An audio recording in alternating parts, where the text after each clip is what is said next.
It's the kind of talent they are, the location in Bangalore, it's like I would say it's more like a Silicon Valley of India.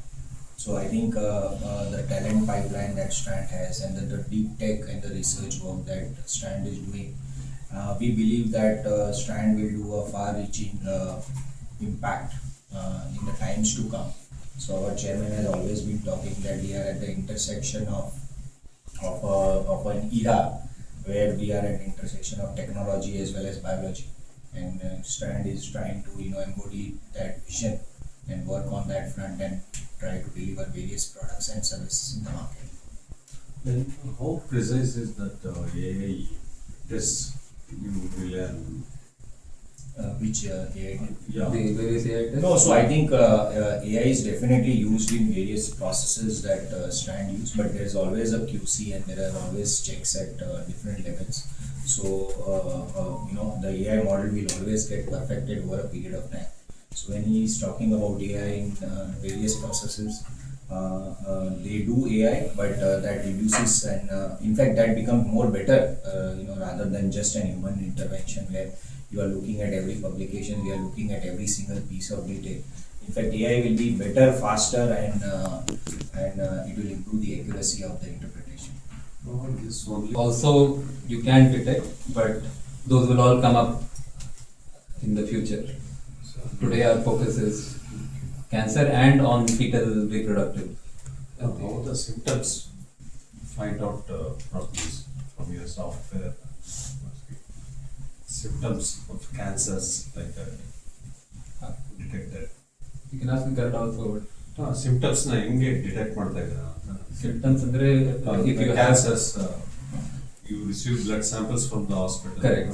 So we don't detect symptoms. We detect presence of cancer even when there is no symptom.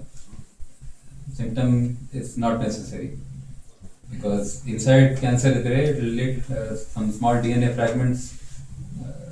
Blood ನಲ್ಲಿ ಇರುತ್ತೆ. Like chances of getting cancer in chances of getting cancer is can also be detected or yes. So 1% of people have a very high risk of cancer that can be detected. That 1 in 100 people can be detected, and that is what I said will save 70.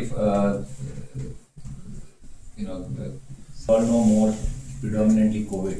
So COVID was having symptoms, not symptoms also. But then we used to perform tests, and even if you are not symptomatic, you have to know that I am having COVID.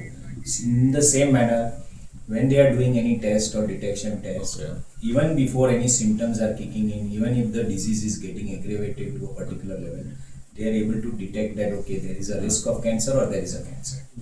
Cancer nalli symptoms bandre already it's probably late. Usually stage 3 nalli you start seeing the symptoms. Stage 1, stage 2 nalli, or even before stage 1, you can see in the molecular signature that there is developing cancer. so far ಇವಾಗ ಎಷ್ಟು hospitals ಅಲ್ಲಿ ನಿಮ್ಮ result success results ಕೊಟ್ಟಿದ್ದೀರಾ? Thousands, tens of thousands of 75,000 tests we have done. So many success stories are there. Invasive methods you were talking about, and I want some details on the reliability and the validity of the tests, the research parameters. So the by non-invasive we mean that there is no radiation, there is no, you don't have to go to a hospital and go through a procedure like a endoscopy procedure. For example, if you have to detect lung cancer, then you have to do a low-dose CT scan. A CT scan has a radiation amount of let's say 1 to 2 millisieverts per. In most machines that you will see in hospitals in India, because they are older machines, it may be actually 3 to 5 millisieverts. And so if you do that annually for 5-10 years, out of 1,000 people who do it, 1 new case of cancer will get created because of the radiation, okay? Even though there was no cancer to begin with. So this test that we have is a blood test. So it has no radiation, it has no invasive procedure, no endoscopy, no colposcopy, etc. What it does is identifies the most likely people who should then go through the invasive test. So the people who are most at risk to go through the invasive test. So it will cut down the number of invasive tests, be it colonoscopies, be it CTs, by anywhere between 10, 20, 30 fold. So that is the main value of this test. It has gone through quite a bit of rigorous validation, and the publication has been put out in the public med archive for the peer community to review, and a lot of people are reviewing and providing feedback. We are also going through additional studies with prominent clinicians in India, and once those studies conclude, the publication will be sent out, and that will happen over the next 6 months or so. We'll send it out for publication. We are also going through a lot of regulatory validation processes, etc., so that you will be able to see all of the statistical results in the paper that we put up publicly. So we can send you a link to that. What kind of study have you done, sir? Is it you're doing a longitudinal study, or is it qualitative, quantitative? These are all quantitative studies. The first one is what is called, what we have done so far is what is called a case control study, where we get samples and we build the method, and then we apply it on a new set that we have not seen, and we show and publish the prediction accuracies.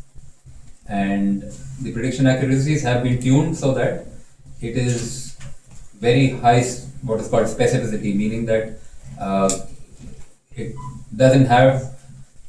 tries to minimize the number of false positives, so that as few people need to go through the follow-up invasive tests as possible.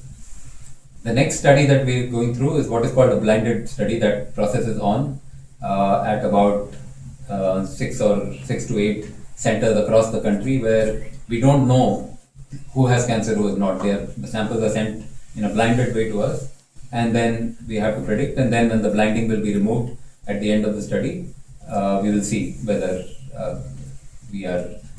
our accuracy is hold up. So that is the next study. And then there are a series of other studies, because cancer